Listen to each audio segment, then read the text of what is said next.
Bueno, vamos hermanos a Hebreos capítulo 13. Es el último capítulo de esta carta. Hermanos, es tan rica la palabra de Dios que nos cuesta y nos va a costar salir de este último capítulo. Capítulo 13, versículos 9 al 16. Estuvimos viendo anteriormente los versículos 7 y 8, donde vimos las características de un ministro del Señor. Y el versículo 8 estableció una base, un fundamento que nadie lo puede cambiar, que es Jesucristo, que dice es el mismo ayer y hoy y por los siglos. Los siervos pueden pasar, los ministros pueden pasar, pero Jesucristo siempre va a estar y es el mismo. De ayer es el mismo hoy y por los siglos. Y este versículo también basamenta lo que a continuación el escritor de esta carta expresa, y dice la palabra de Dios desde el versículo 9 en adelante, dice: no os dejéis llevar de doctrinas diversas y extrañas, porque buena cosa es afirmar el corazón con la gracia, no con viandas, es decir, no con alimentos ni comidas que nunca aprovecharon a los que se han ocupado de ellas. Tenemos un altar del cual no tienen derecho de comer los que sirven al tabernáculo, porque los cuerpos de aquellos animales cuya sangre a causa del pecado es introducida en el santuario por el sumo sacerdote, son quemados fuera del campamento. Por lo cual también Jesús, para santificar al pueblo mediante su propia sangre, padeció fuera de la puerta de Jerusalén, sería esto. Salgamos pues a Él fuera del campamento, salgamos también nosotros de este mundo, del sistema de este mundo, del sistema pecaminoso que está siendo gobernado por Satanás. Ya sea arañandea veía, hermano, con mundo peui, y de todo lo que significa este mundo, que Dios lo dice, está en tinieblas. Y el Señor dice que nosotros somos luminares, portadores de su luz en medio de las tinieblas, de este mundo corrompido y en tinieblas. Y eso es lo que aquí quiere decir en este caso. Dice, por lo cual también, salgamos pues a Él, a Cristo, fuera del campamento, llevando sus vituperios. Porque no tenemos aquí ciudad permanente, sino que buscamos la porvenir, la patria celestial. Así que ofrezcamos siempre a Dios, por medio de Él, por medio de Cristo, sacrificio de alabanza, es decir, fruto de labios que confiesan su nombre. Y de hacer bien y de la ayuda mutua, no os olvidéis, porque de tales sacrificios se agrada Dios. Amén. El tema que estamos desarrollando, hermanos, y venimos desarrollando en su quinta parte, es exhortaciones que evidencian un cristianismo verdadero. Dijimos, hermanos, que estas exhortaciones, estos mandamientos, no pueden ser, hermanos, albergados por una persona que no es cristiana, solamente por uno que tiene al Espíritu Santo de Dios en su corazón, que ha experimentado el nuevo nacimiento. Y hoy, hermanos, en estos versículos vamos a ver consejos negativos y consejos positivos. Consejos negativos no quiere decir que el consejo sea malo, sino que su énfasis es un no. Cuando alguien te dice no hagas esto porque no te conviene, te está dando un consejo negativo, cuyo énfasis es no.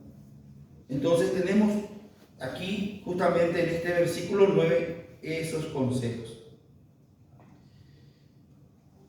Vimos en este último capítulo que el escritor exhorta a los cristianos, y el énfasis que hace es en la conducta, en el estilo de vida, en el caminar diario, práctico del cristiano. En el versículo 1 vimos que hablaba del amor, ese amor en el cual tenemos que permanecer, tenemos que perseverar, tenemos que persistir. Cada día, todos los días.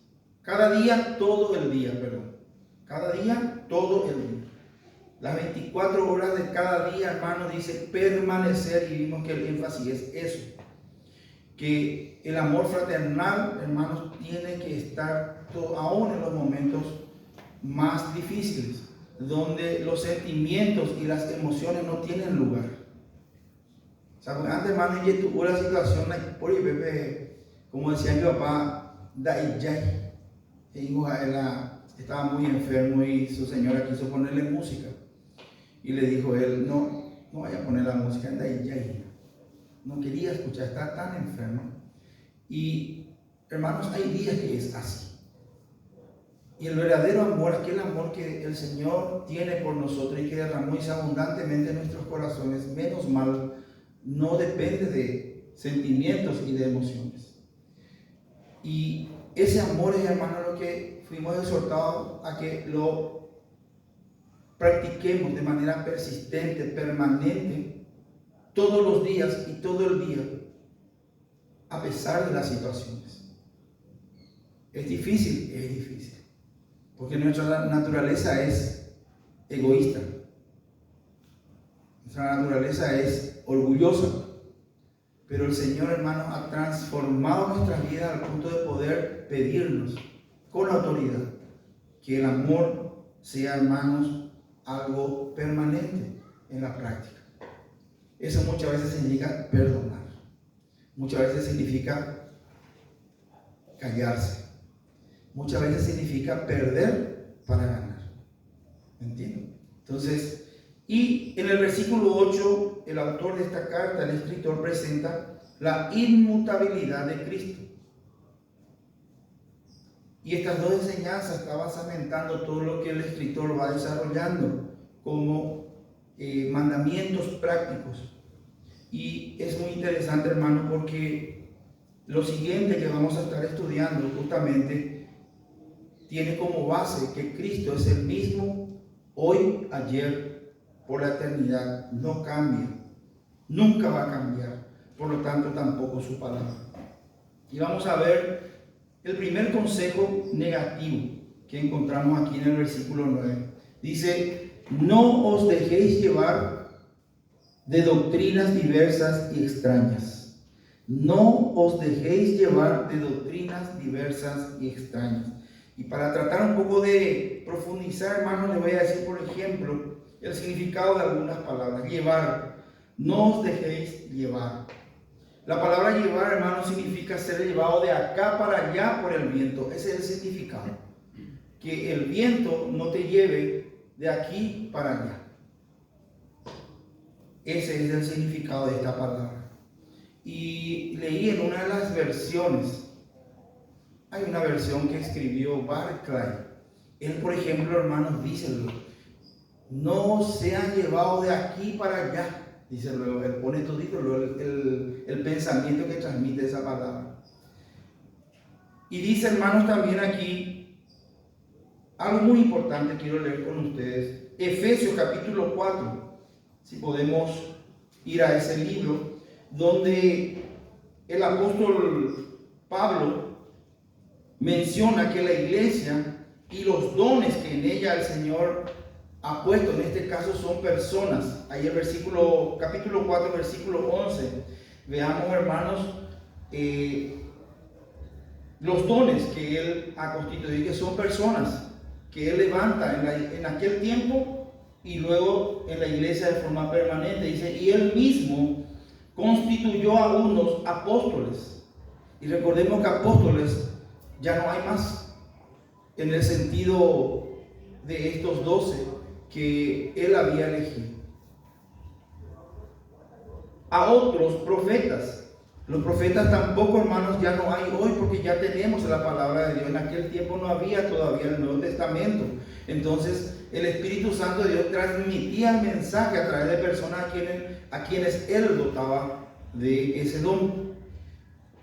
Otros evangelistas, que hasta hoy día existen, personas que son capaces de hablar a 5,000, 10,000 personas sin problema, y las personas se convierten por el poder de la palabra del Señor y por ese don sobrenatural también que le da a esa persona.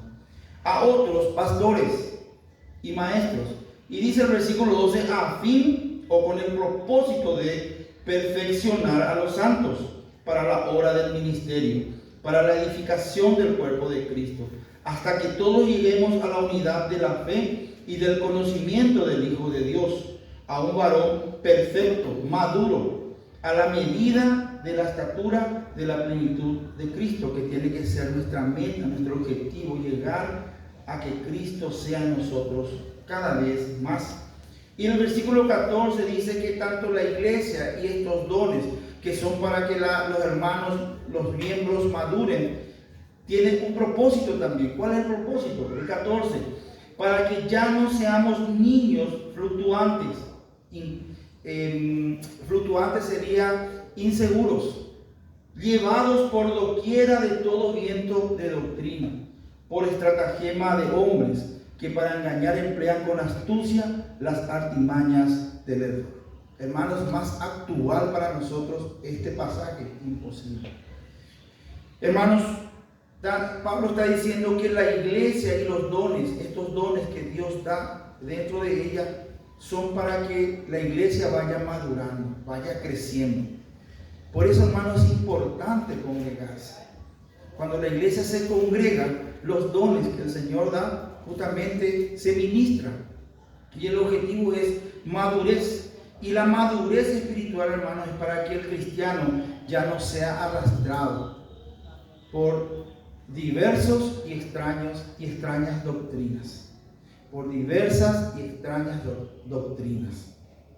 Y eso abunda hoy día. La otra palabra, doctrina.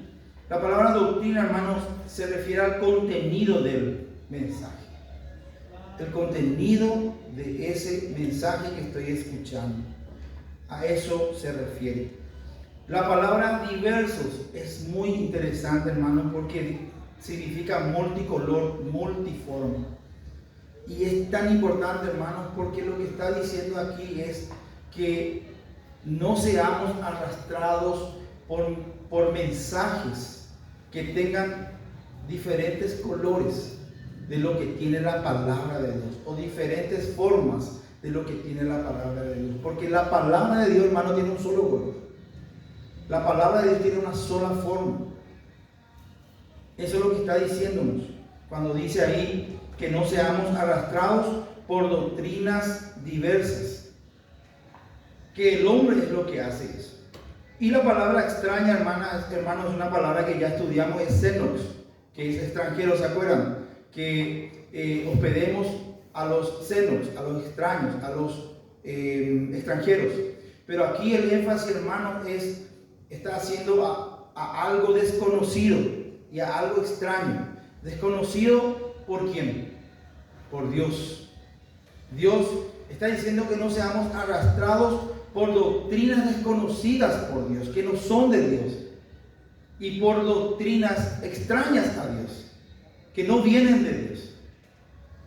¿Y por qué, hermano, voy desmenuzando esto? Porque nos ayuda y nos va a ayudar, hermano, a ver algunos aspectos muy importantes.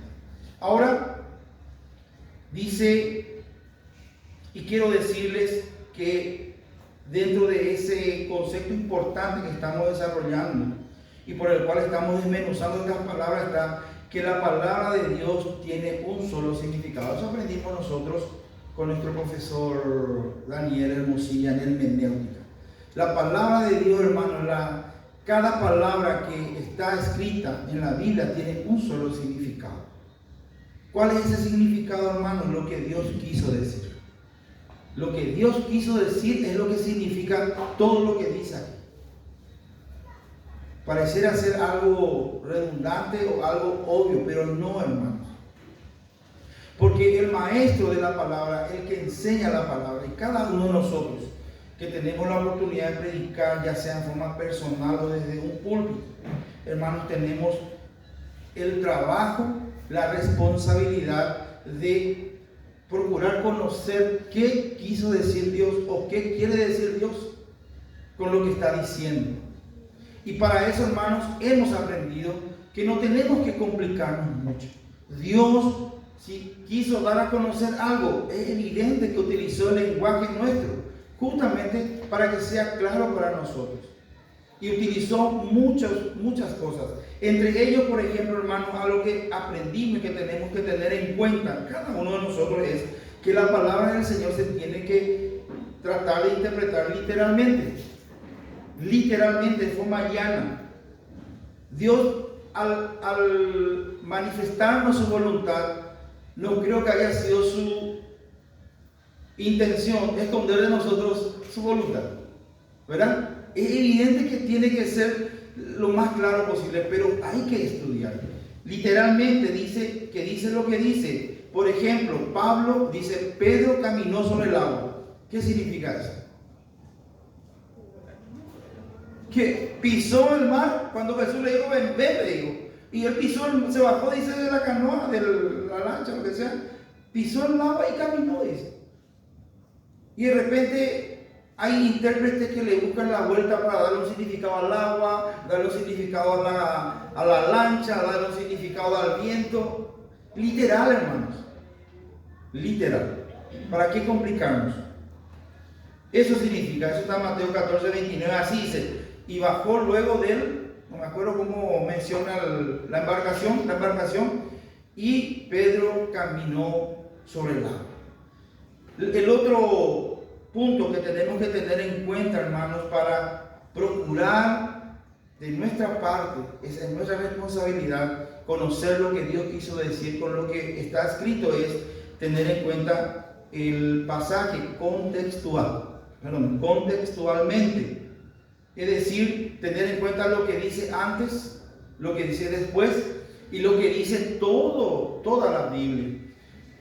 Un joven me preguntó cuántas veces ya leí la Biblia en su totalidad y realmente no recuerdo, hermanos, pero hay una costumbre que tenemos que nos permite, no sé cuántas veces habremos leído. Y me dice, ¿para qué vos no estudiás, no reflexionás, vos lees nomás? Sí, realmente leo nomás, tengo mi lectura bíblica, que es lectura nomás. ¿Pero para qué entonces lee? Y no supe responderle cuando eso al hermano. Exactamente para qué leo. Pero ahora sí, hermanos, entiendo de que nos permite tener un contexto general. De alguna manera, hermanos, sé cuando el Espíritu Santo necesita contextualizarme algo, me trae en la mente algo que leí en Génesis. Alguna vez, o varias veces ya, ¿me entienden? Leer la Biblia nunca va a ser en vano y tener una lectura general, hermanos, es muy importante. Porque cuando estás estudiando, el Espíritu tiene herramienta, el Espíritu Santo de Dios tiene herramienta para iluminarte con aquellos versículos que ni sabes dónde están. Entonces, hermanos, es importante leer el antes y el después de cada trecho bíblico. Y hermanos, no nos cansemos de leer la Biblia. Agarremos desde Génesis y avancemos. Llegaste a Génesis, volvió otra vez a Génesis. Pero llegaste a Apocalipsis, volvió otra vez a Génesis. Nunca vas a leer de balde, hermanos.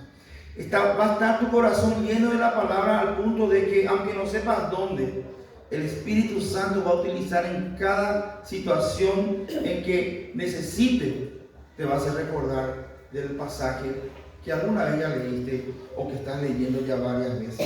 Entonces, hermanos, es importante contextualizar lo que leemos.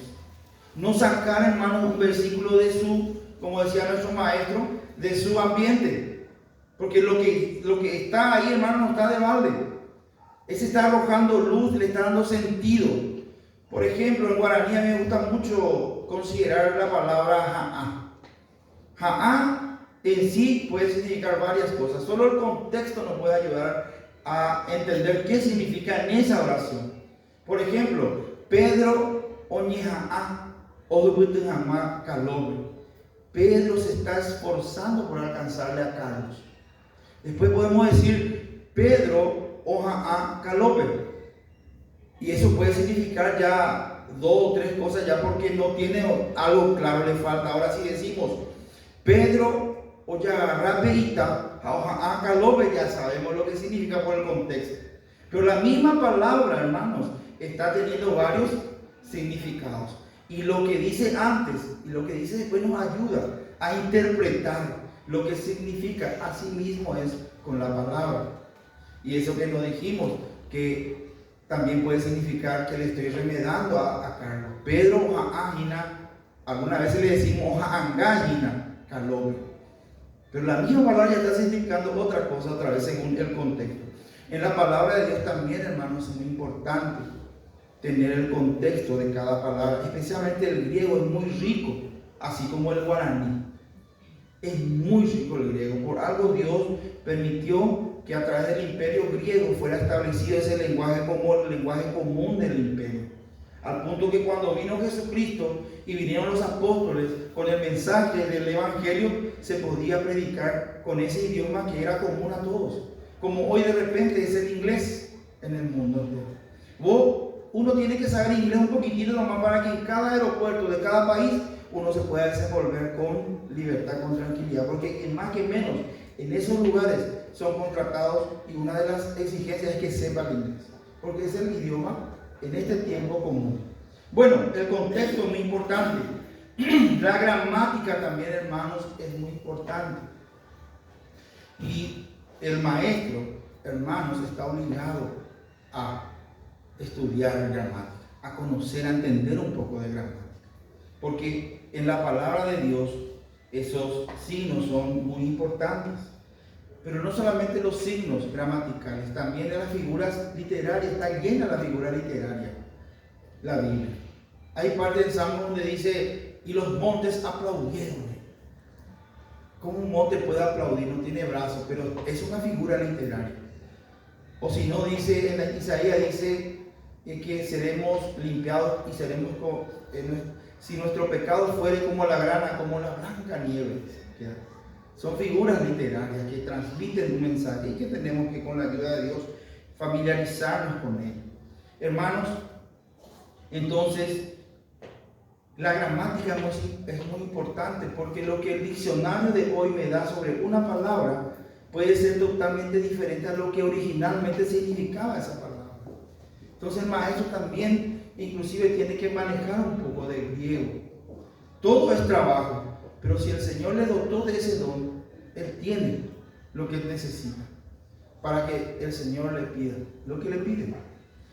Muy bien, entonces esto es muy importante, hermanos, y le voy a hablar de una palabra que nosotros los que enseñamos la palabra tenemos que enseñar a la iglesia. La palabra es exégesis.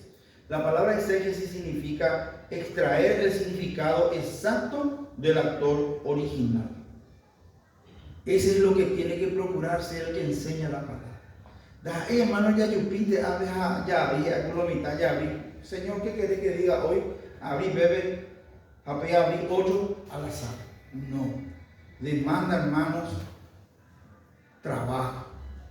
El maestro tiene que procurar, hermanos, encontrar, hallar, escarbar hasta hallar el significado exacto que el autor original, en este caso el Espíritu Santo de Dios, quiso transmitir en el trecho bíblico o en el libro que está estudiando. Y el resultado, hermanos, es una predicación, un sermón o un estudio expositivo, se le dice a eso. El estudio, el sermón o la predicación expositiva es aquella, hermanos, donde el maestro procuró, trabajó, quemó pestañas para encontrar el significado del autor de ese libro. En este caso, nuestro Dios. Por supuesto, hermanos, que el Espíritu Santo es fundamental. Esta exhortación no es para un inconverso, por más que sea un intelectual. Solamente, hermanos, es para uno que tenga el Espíritu Santo de Dios en su corazón y a quien Dios, el Espíritu, le dotó de ese don. Hermanos, hay un problema actual que también era un problema en este entonces. Por eso este escritor le dice a ellos: no sean llevados de aquí para allá por doctrinas diversas y extrañas. Evidentemente ahí, hermanos, la palabra de Dios mismo nos está mostrando que había enseñanza, estaban ofreciéndoles doctrinas que les indicaban a ellos acerca de alimentos. Y nosotros sabemos que, y después vamos a estar ahondando un poquitito más en eso, pero evidentemente que estaban entrando doctrinas extrañas, falsas, también en ese lugar, con esos hermanos. Por eso el escritor está exhortando. Y ese mismo problema también hoy día, hermanos, nosotros le llamamos eisegesis. La palabra eisegesis es cuando el orador o el predicador o el que va a hablar, dice, introduce preconceptos, o sea, conceptos que ya tienen dentro de él y que está buscando cómo apoyar con la Biblia. Preconceptos, ideas personales dentro del texto para que el texto diga lo que él quiere que diga. Y eso, hermanos, es un peligro. Eso hay mucho ahora. Hay que tener, y ustedes, los hermanos, la iglesia tiene que ser como la iglesia de Berea. Tienen que ser capaces de examinarlo todo, retener lo bueno y desechar lo malo, verificar si es realmente así como el predicador está hablando. No solamente en la iglesia, sino ahí afuera, donde el enemigo normalmente está utilizando los medios de comunicación para sembrar lo falso, en el corazón de los cristianos. Hermanos, de este tipo de mensaje que mete conceptos o ideas personales en la Biblia, no es que saca de la Biblia lo que la Biblia dice, es, hermanos, que están muchas personas siendo manipuladas. Miren, hablando de manipulación, cuando Jesús, después de sus 40 días de ayuno, viene, el diablo dice que le tienta y utiliza la palabra de Dios para tentarle en la segunda. Cuando le dice, porque escrito está, le dice. Ese es manipular, hermanos. Porque escrito está. Y las personas que utilizan la Biblia para enseñar sus ideas, sus conceptos, sus pensamientos, hermanos, están manipulando a la masa. Y hay muchos ejemplos de eso. Personas que se están enriqueciendo por el dinero de la iglesia. Personas que están abusando de todas las formas posibles, físicamente inclusive de otras. Yo veo videos donde el pastor le pega por la cara a la mujer, diciendo de que le está exorcizando. Yo he visto videos, hermano, y la mujer se deja golpear, se cae, le mete patada en el suelo. Son videos que grabaron ellos y después subieron de alguna manera y levantó la oreja de mucha gente. Hermanos, este tipo de mensajes son los que no permiten que la iglesia crezca. Recuerden que la iglesia y los dones tienen ese propósito, pero la iglesia no crece muchas veces por esta causa, una de las razones. Es un peligro mortal, hermanos. ¿Por qué? Porque facilita la manipulación sobre las masas en todas las áreas. El apóstol Pablo, con respecto al evangelio y los falsos maestros, advierte, y vamos a Gálatas, por favor, capítulo 1, versículo 8.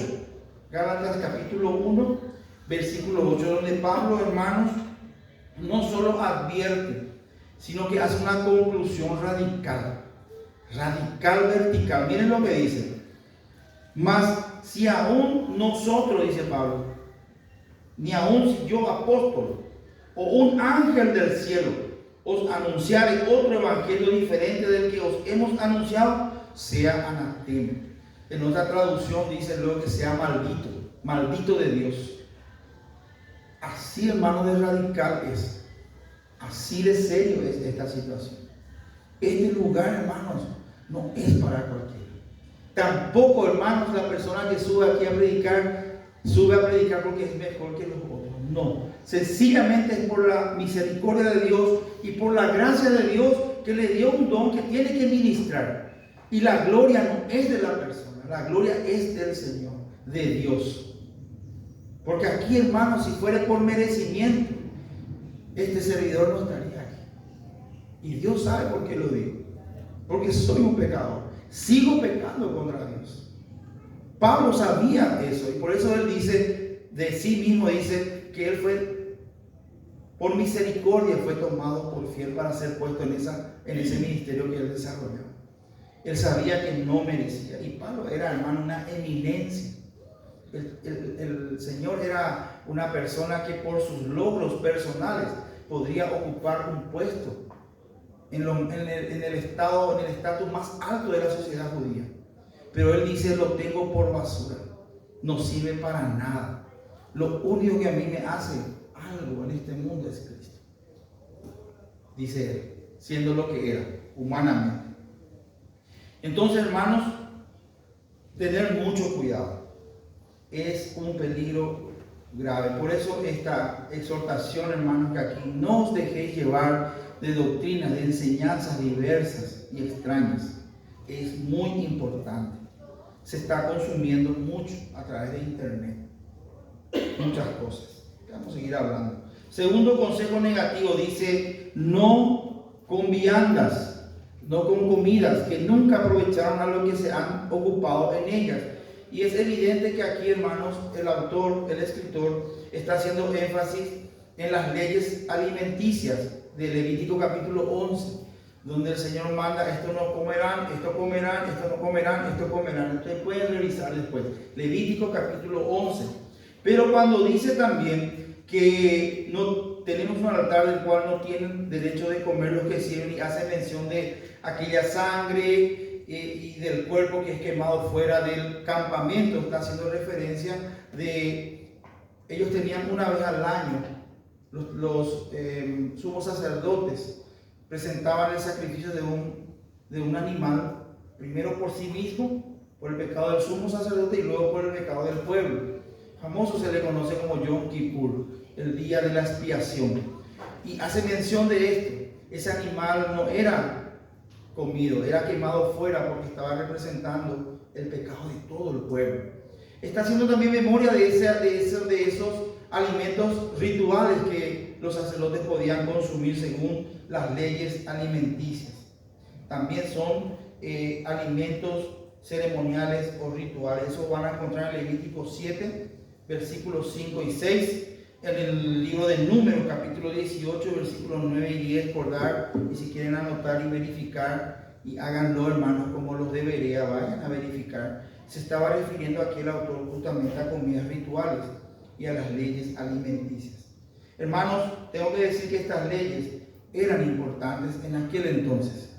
No decimos que no, pero, hermanos, estas leyes tenían su importancia, radicaba en lo que apuntaban, en lo que estaban ellos queriendo proyectar con la práctica de ellos, que es Cristo. Y recordar, hermanos, que estas leyes eran externas, eran superficiales, no lograban prácticamente nada. El pecador seguía siendo pecador, el pecador seguía estando condenado. Pero de alguna manera, la fe en lo que Dios le estaba mandando a que ellos hagan estaba cubriendo el pecado. Pero dice, no lo quitaba. El autor expresa en otros pasajes, justamente en esta carta, vamos a ver, por ejemplo, capítulo 9, ahí atrás nomás, hermanos, si me pueden acompañar. Capítulo 9, versículo 1. El autor expresa en estos pasajes que lo que indicaban la práctica de estas leyes.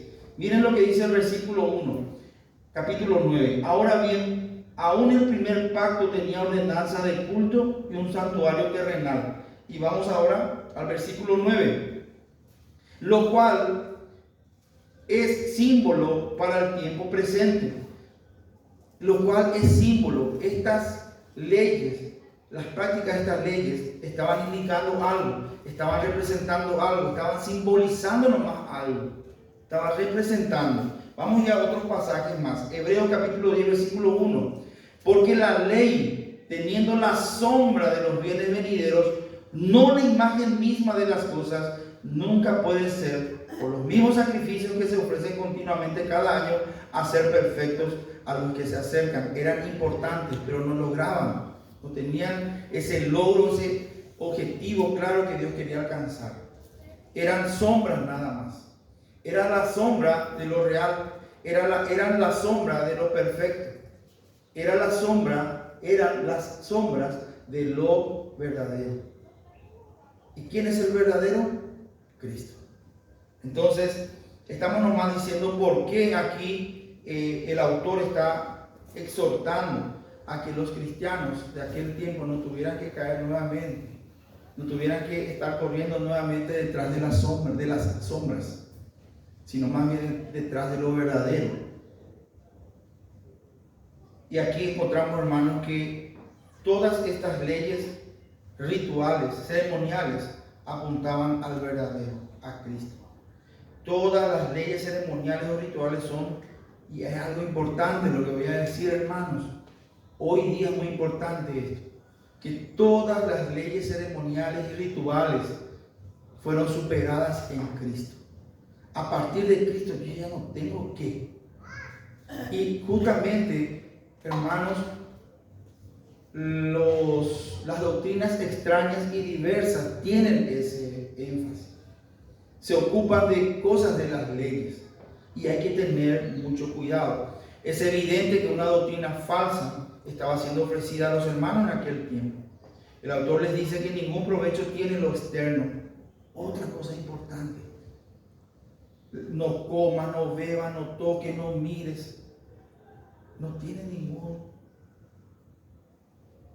ningún poder sobre aquel verdadero problema que tiene el cristiano.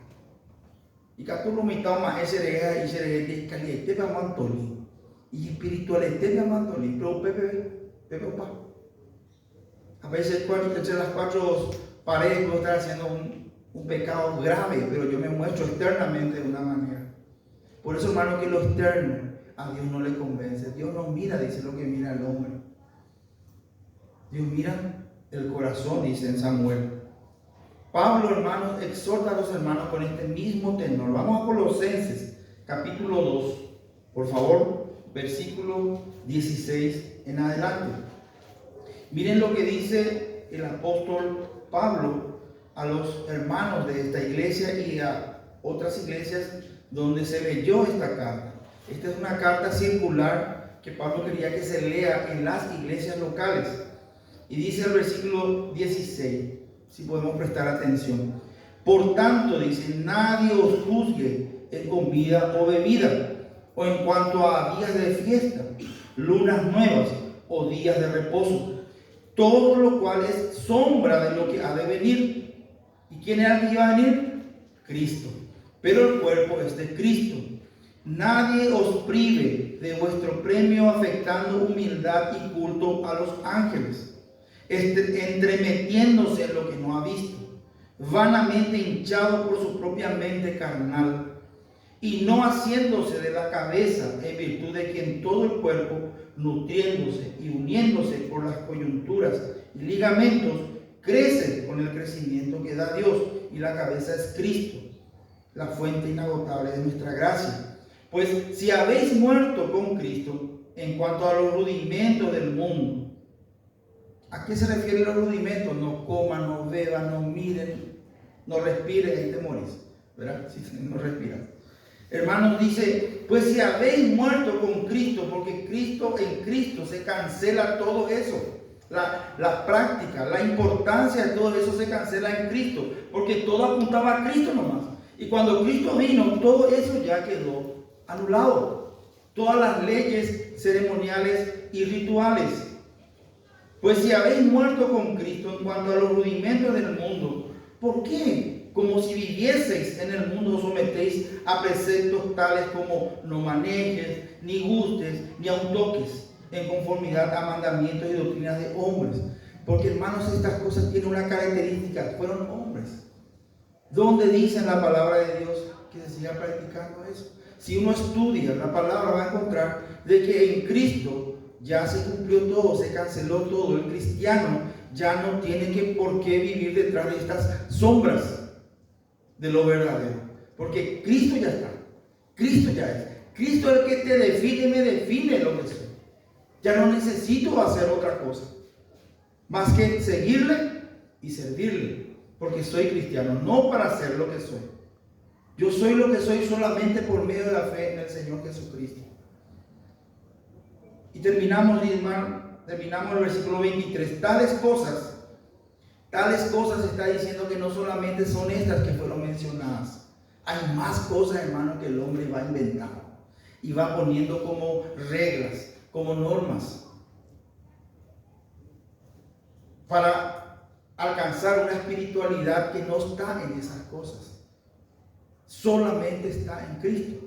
Y dice, tales cosas tienen a la verdad cierta reputación en humildad y en duro trato del cuerpo.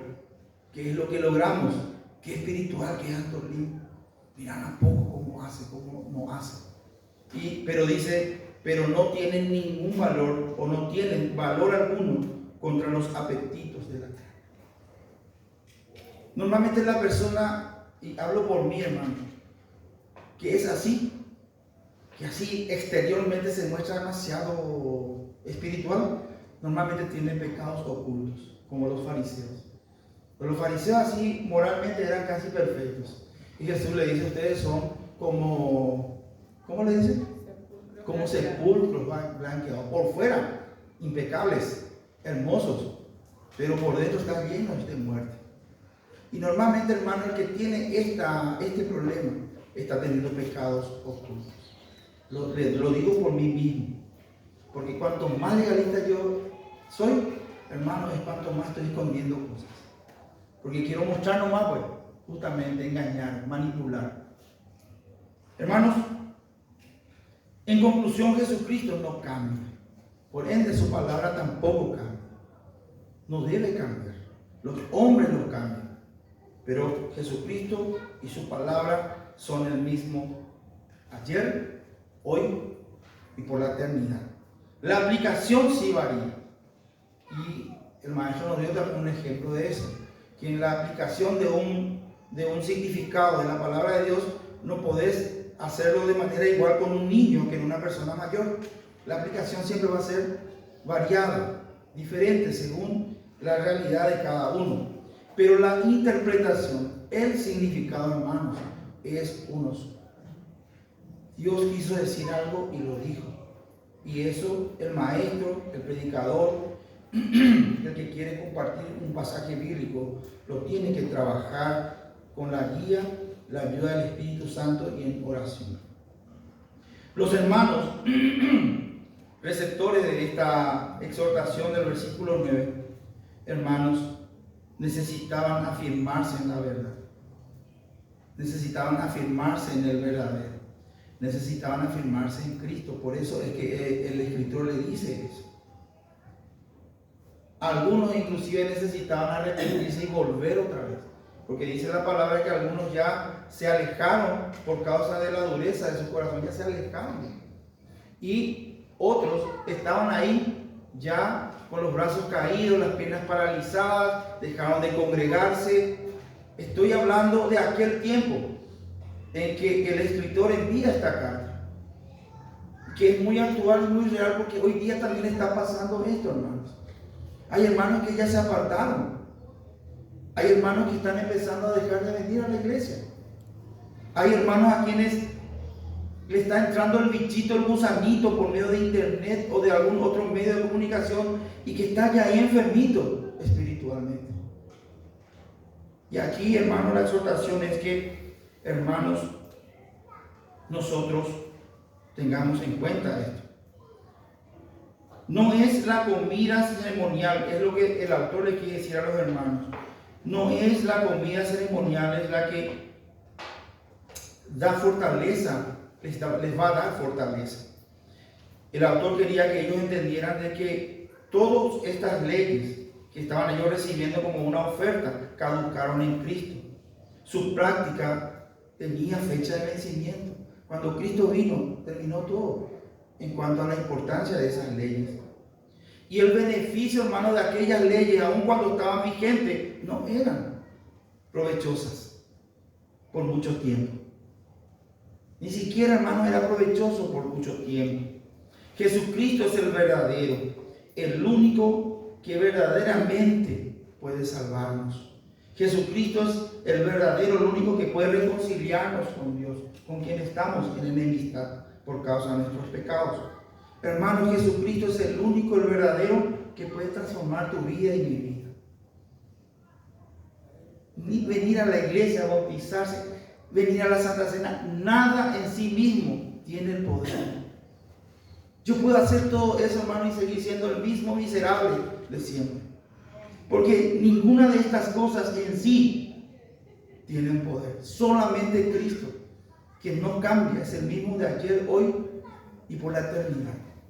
El único, el verdadero, el que puede transformar tu vida, el que te define en lo que sos. Y el que ha definido tu eternidad es Jesucristo. El único que verdaderamente nos da paz. Si vos y yo, hermanos, necesitamos paz en este día, el único que puede darnos es Cristo. Por encima de lo que estás pasando, por encima de lo que estás experimentando, Cristo. Hermanos, los maestros, los que quieren enseñar la palabra, los que están enseñando la palabra, tienen la gran responsabilidad de trazar bien la palabra. Este lugar, hermano, no es conveniente. Este lugar es un lugar muy delicado. Segunda Timoteo 2:15 dice que procuremos con diligencia, le dice al ministro, procura con diligencia presentarte a Dios aprobado, como obrero que no tiene de qué avergonzarse. Y ahí dice, y que traza bien la palabra de Dios, la verdad. Porque una sola cosa Dios quiso decir. Y el ministro, el siervo, tiene que, hermano, con la ayuda del Señor, de su Espíritu y en oración, buscar, trabajar por encontrarla para su vida y traerla luego a la iglesia. Es extremadamente serio, hermanos, esto. Por eso, para mí tiene mucho más sentido hoy la seriedad de lo que dice Santiago 3:1. No os hagáis, muchos de vosotros, maestros, porque se recibiréis mayor condenación, mayor consecuencia voy a tener. Y dijo el maestro, ¿qué vas a hacer si un día estás delante de Dios y te dice Dios, ¿por qué tal domingo, tal fecha, en tal reunión dijiste algo que yo dije cuando yo nunca dije eso? Porque yo puedo estar diciendo a ustedes la palabra de Dios y Dios nunca dijo eso. Estoy transmitiendo nomás mi pensamiento o mi concepto, ¿me entienden, hermano? Y un día los que hablan van a rendir cuentas delante de Dios. Así de terrible, de serio es esta responsabilidad. Hay hermanos que quieren demasiado subirse aquí. Yo demasiado quiero bajarme aquí, hermano. Pero yo no soy lo que mando. Cristo es el que manda. De Él es la gloria y Él es el que... Yo lo que no quiero, hermanos, es bajarme, sino es su voluntad que me baje. Porque voy a sufrir muchísimo. Yo no soy quien, Él es mi Señor. Tampoco quiero estar aquí sino es su voluntad que yo esté aquí. Porque aquí voy a complicarme la vida. ¿Me entienden lo que es? La iglesia, hermanos, debe tener mucho cuidado de lo que consume. Hermanos, en internet se enseña que la salvación es posible sin arrepentimiento. Vos tenés que creerlo, imagínense. Es un golpe de alfiler al corazón del evangelio. Desde el primer discurso, Pedro dice arrepentíos y convertidos. Pablo dice que él no rehuyó de entregar el mensaje de Dios a todos. ¿Y cuál era el mensaje? Arrepentimiento para con Dios y fe. Y ustedes van a encontrar en internet que ahora no hace falta arrepentirse. Decretan. Es un golpe, hermano, y hay que tener en cuenta. La doctrina de la prosperidad, tener mucho cuidado. A mí me duele escuchar a hermanos que cuando oran dice declaro. Eso porque está siendo contaminado por algún mensaje que escuchó en internet. ¿Yo quién soy para declarar nada? Ni Jesucristo declaró. Él dijo, hágase tu voluntad y no la mía, y es de Dios. Enseñándonos, hermanos, de que aquí el soberano, el que manda, es Dios, no yo. Así, hermanos, encontramos 1 Juan 4:8 dice, Dios es amor. Y hay que atender bien esa declaración. Porque hay por ahí, hermanos, que algunos que te van a decir, no vaya que llamarle amor a tu esposa, porque solo Dios es amor. Y no nos damos cuenta. A mí me agarró en frío, a mí alguien me dijo eso, me agarró en frío. Pero después, hermano, fui analizando. Y lo que esta persona me está diciendo es que el amor es Dios. ¿Me entienden? No le vaya que llamar amor a tu esposa. Porque solo Dios es amor. Pero está invirtiendo la palabra. Está diciendo que el amor es Dios. Por lo tanto, no tengo que considerarle a nadie como amor. Sutil, hermano, sutil son las falsas enseñanzas. Y me quedo ahí, porque está también el sábado. Los que dicen que se tiene que practicar el sábado. Cuidado, hermanos. Eso eran sombras. Sombras. Me van a linchar allá afuera, pero es así. El Señor del sábado ya vino. Vos no necesitas, hermano, practicar eso. Vos tenés que practicar todos los días. Y yo, todos los días el sábado. Todos los días el día del Señor ahora. Él es mi dueño. La iglesia, hermano, necesitamos tener convicciones. Estas viandas, estas comidas, estas doctrinas diversas y extrañas, hermanos, lo que hace es está debilitando las convicciones de los hermanos. Y cualquier viento de doctrina nos empieza a llevar. Mira, una persona que habla bien y yo ya creo de que lo que dice es verdad. Hermanos, necesitamos cristianos con convicciones firmes, fortalecidos en la gracia. Necesitamos, hermanos, ser firmes, estar convencidos de la verdad y ser firmes. No significa, hermanos, ser caprichoso. Tampoco significa ser legalista. Pero sí significa ser gentilmente firme. Yo no necesito gritar ni pelearme con nadie. ¿Me entiendes? Yo puedo estar firme en lo que creo y gentilmente poder expresarlo. Y si la otra persona se enoja y me escupe todo, ese ya es su problema. Pero yo no estoy alterado. Gentilmente firme. ¿Me entiendes? Pero necesitamos esa firmeza. Anila me amba, hermano, ya me muestra de lugar. Y siento mucho, yo veo hermanos que están moviéndose de su firmeza. Y hay que tener mucho cuidado. No hay que ser ambiguo, hay que ser firme. Cuando vos estás convencido de algo, decirlo sí. Y cuando estás convencido de que a Dios no le gusta, es no. No vaya a decir puede ser, eso es ambiguo. Puede ser no, es no, hermano, disculpame. Pero la palabra de Dios dice esto. Yo no soy más bueno que Dios. Necesitamos cristianos, una iglesia con convicciones firmes, gentilmente firmes. Hermanos, termino diciendo que solo Cristo, el verdadero e inmutable, es fuente inagotable de gracia. Vivamos en Él, eso es salvación. El que tiene a Cristo, hermanos, tiene la vida. Está viviendo en Cristo. Vivamos con Él, dependiendo de Él, permaneciendo en Él. Eso es a lo que vos y yo necesitamos cada día practicar, desarrollar, buscarle al Señor con todo el corazón. Porque separados de Él, nada podemos hacer. Vivamos con Él, eso es ser salvos. Vivamos en Él, eso es ser salvo.